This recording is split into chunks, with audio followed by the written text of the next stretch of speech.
Hello there, and welcome back to another episode of Daily Magic. My name is SlytherinKnight, and I'm so happy you could join me. Today's new daily is to cast 20 black or red spells, so we're just going to do, I think it's been relatively recently, but we're going to do some mono red aggro today. Mainly because I don't have a Rakdos deck that I'm really interested in playing right now. I don't have one that is just red and black at the moment, so yeah, that's kind of the main reason. Anyway, this deck, for those of you who haven't seen it, kind of revolves around Tannuk, Steadfast second, with his ability that other creatures you control have haste, and artifact cards and creature cards in your hand have warp 3, or 2 red, 2, however you say that. I'm never entirely sure. Anyway, so that you can warp out some of your big stuff a lot easier is the idea. Warping out Clive to get him out easy, to refill your hand based on your devotion to red. Get out Overlord to deal 4 damage, technically 8 damage because it'll do 4 when it's played, and then 4 when it attacks because it has haste. Because of Tannuk, Dragonhawk to kind of take advantage of however many creatures you have on the field that are power 4 or greater. It'll trigger twice because it enters and attacks, so you get the idea. And to kind of get to Tannuk a little faster, we have like the Irencrag and Zookeeper Mechan to add mana to try to get to him faster. Sarkhan can generate treasure tokens using Dragonhawk and Twinmaw Stormbrood, though typically for Stormbrood we're only going to be using the Charring Bite sorcery, dealing 5 damage to target creature without flying, because we don't have any white mana in this deck, and the only way we can get white mana is the treasure token that Sarkhan generates, so typically we'll never actually play Stormbrood, but it is what it is. Burst Lightning for some direct damage to the opponent and removal. Screaming Nemesis because arguably it is the best 3-cost red creature in the game at the moment. Fire Crystal to give things haste again, just in case you don't have Tannuk on the field, and it also makes red spells cost 1 less, so that's a pseudo mana generator if you want to look at it that way. So yeah, you get the idea. And actually I was wrong. Maelstrom of the Spirit Dragon is another way of adding 1 mana of any color. Spend this mana only to cast dragon spells, so technically we can play Twinmaw Stormbrood. I just don't see it. I never have running this deck, so, but you do have the option to do it. Anyway, let's jump into a couple of matches, see how we do. Last episode we broke the winning streak I was talking about, so yeah, you never know. We could go on another one, or we could lose every match today. That would seem more par for the course for me. Yeah, I've already got 5 wins only, and we're only, this is the 3rd day of the week relative to the 15 wins mechanic. Mulligan. Much better. Well, it's really not actually, to be honest. But, yeah, we'll keep it.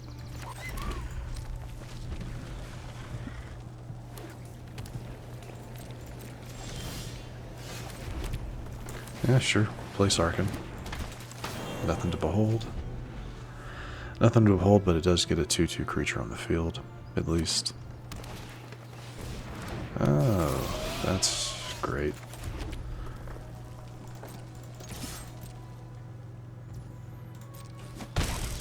Smart. They chose not to block that.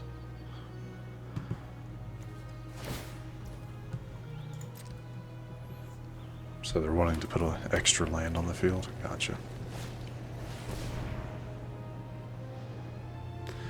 And they're playing an Irencrag. Sorry about that. And nope, we are good.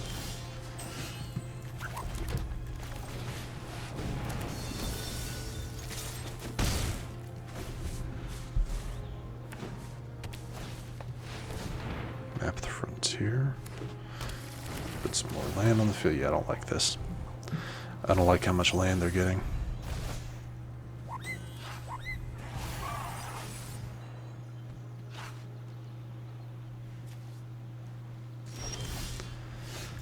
That's helpful.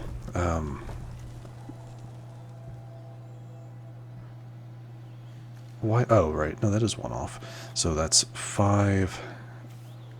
I think I'm going to go ahead and play Clive. That'll give me... Yeah, we're going to go ahead and play Clive here. That means I'll draw 2. I'll draw 5. That's all really good.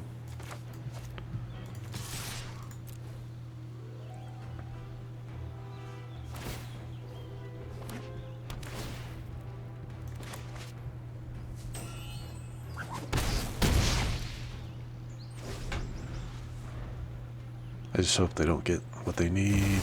Sire of the 7. Yep. Sire of 7 deaths. That's not fantastic.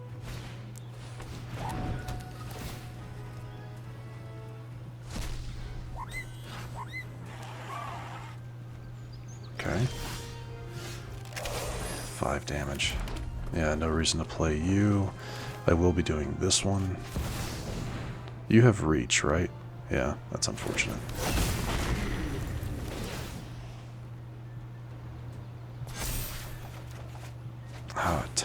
Tannuk right there. Nice. 5 damage without flying. Pay 7 life to hit you. Okay.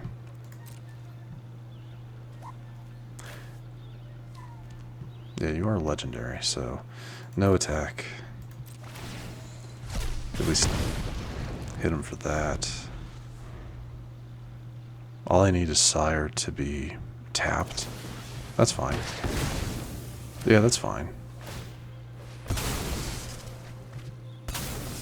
Come on, attack with Sire.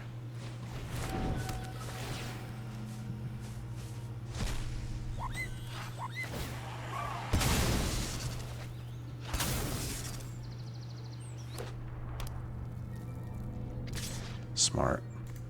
Oh, it has vigilance? Oh, man. Of course it does. Vigilance. Oh, well. Okay. It's got vigilance and menace. Yeah, that first strike keeps it alive. Stupid. I guess I should have done... If I had triple blocked it, they would have lost it, but... Yeah, whatever.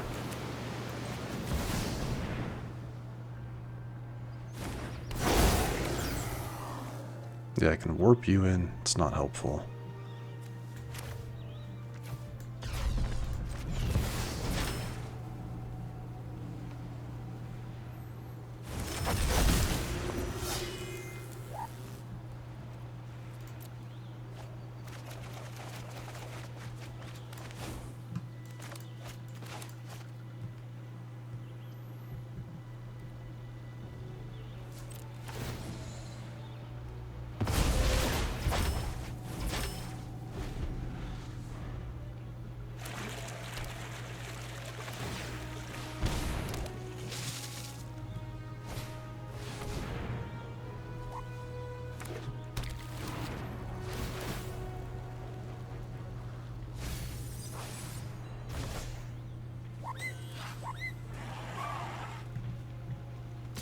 Yeah, they're really kind of annoying me with their like moving all over, doing all that. It's kind of annoying.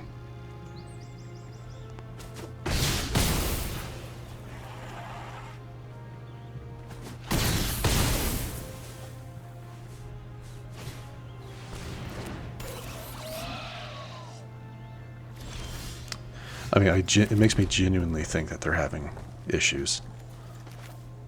You know, like something's wrong with my opponent. Like, I hope they're okay. Is what I'm kind of getting at.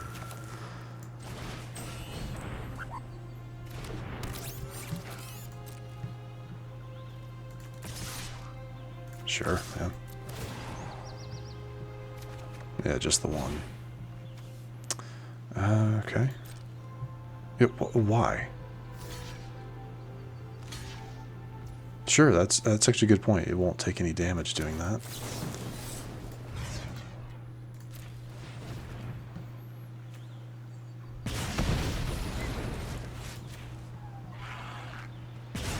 least that way now it's impossible for them to regain any life. And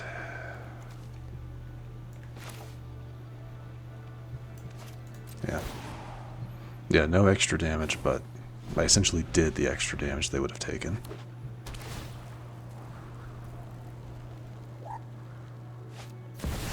And Bahamut, nice. Naturally.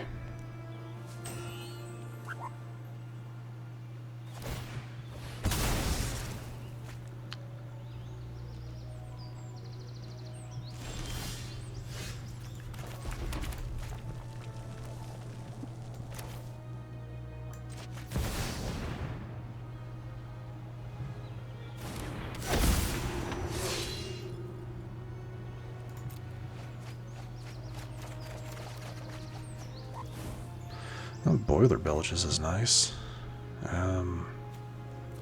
That only does 4 damage, though.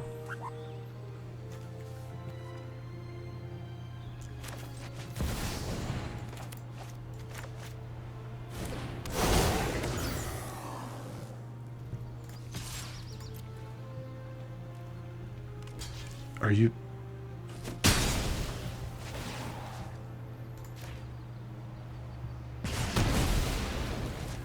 I mean, yeah, I could have hit them, but do they have another one? Is that the problem? No. What were they thinking?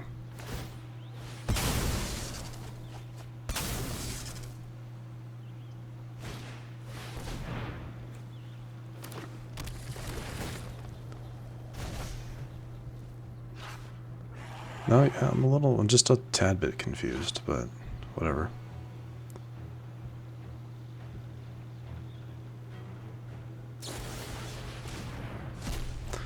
Yeah, I don't have a way to pull anything back, so...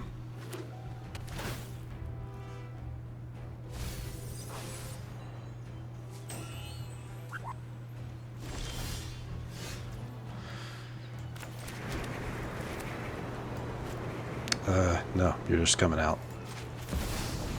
Yep, just having you come out.